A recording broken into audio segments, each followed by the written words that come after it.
Now, I stupidly went to go grab a metal tray off of the stove after I already put it on top of the stove from inside the stove, so it was pretty hot.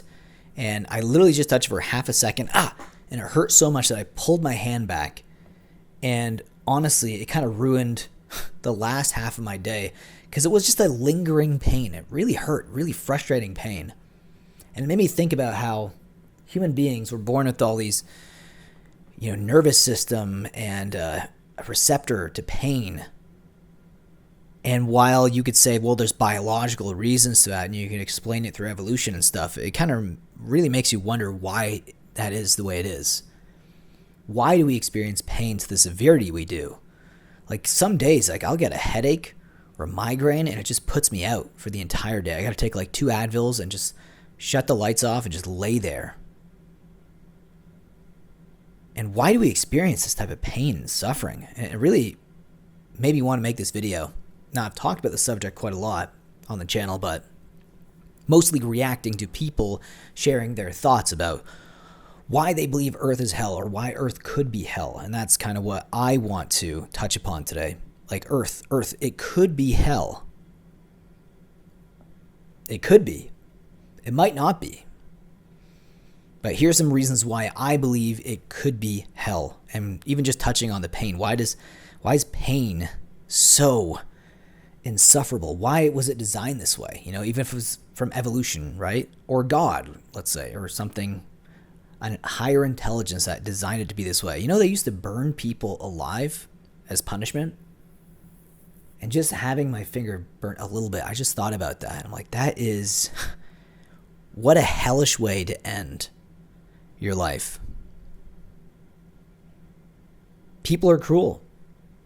There's a lot of psychopaths on this earth that have no remorse. Sociopaths that want to take advantage of people. People who mean to cause harm.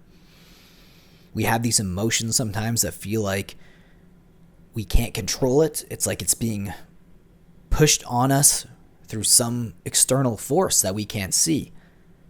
Thoughts and emotions that can lead to love. And I truly believe that that's the best emotion you could feel, is like a feeling of love and contentment, contentness at the moment.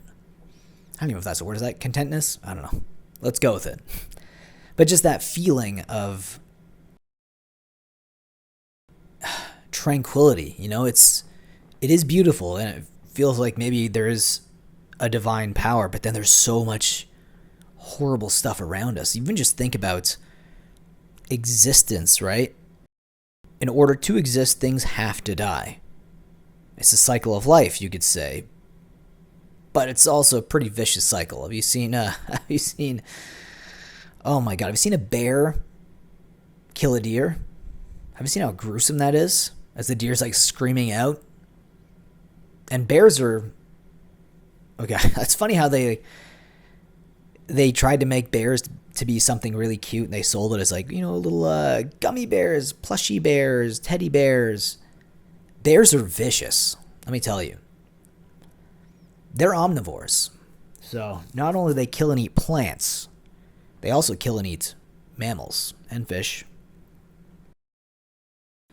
They won't just bite your neck. Like a giant cat, a lion or a tiger, they will kill their victim first, so at least they don't experience that much pain. They will experience the pain of the bite. They bite their neck, take out their victim, their prey, and then their victim, and then they eat it, right? They bring it back to the pride and they eat it there. Bears don't do that. Bears just see you as like a walking sandwich. An animal's like a walking sandwich. They might start with your leg. They might start with your arm, maybe your neck if you're lucky, because at least it'll be over soon. Maybe they'll maul you. That's why you hear about being mauled and stuff. It's the face. They'll just start trying to eat your face. This is the reality. This is supposed to be the beautiful reality that was designed for us, right? You think about all these things that happen. You think about sharks. Sharks are literally just, they're just eating machines that just go around chomp, chomp, chomp. That's how they test things out, by just biting it first, right? It's like, let's see what this is. Chomp. Oops. That person died. You just look at the way that nature is designed. Now, of course, there is beauty to nature, and maybe that's the way it has to be, because you can't just design something so obviously hellish, right? That people would just rebel against it. It's like, have you ever seen The Matrix? I'm sure a lot of you have. If you watch all 3 movies, the architect talks about this too. Do you know that the first Matrix was designed to be a perfect human world where none suffered, where everyone would be happy? And it was a disaster. No one would accept the program. Entire crops were lost. In the second movie, I believe that people rejected the Matrix because it was too perfect. Right? It was too perfect, and humanity rejected it. So, they couldn't have that. So they had to add some sort of level of striving, harm, loss, grief, love. Like, they needed all of these things inside to make you feel a certain way, to make the experience feel more authentic. And maybe that's all this is, right? We have to have all these awful things to make life feel more authentic on Earth. But that sounds hellish, right? I mean, to be burdened with all this stuff it really makes you think about why we're here anyways. Like, why is there something then rather than nothing, right? That's like the age-old question. And it's what came first, the chicken or the egg? And all of these questions, I feel like, lead you to believe that maybe time itself is not really linear, and time itself is an illusion, which makes life kind of feel like a prison, right? Like, if there's no beginning or end, then what is this, right? Because time definitely exists on Earth as a theory, and on Earth in general because of the spinning and the rotation of the Earth. But when you look outside of Earth, it's just nothing but like blackness. It's just antimatter, right?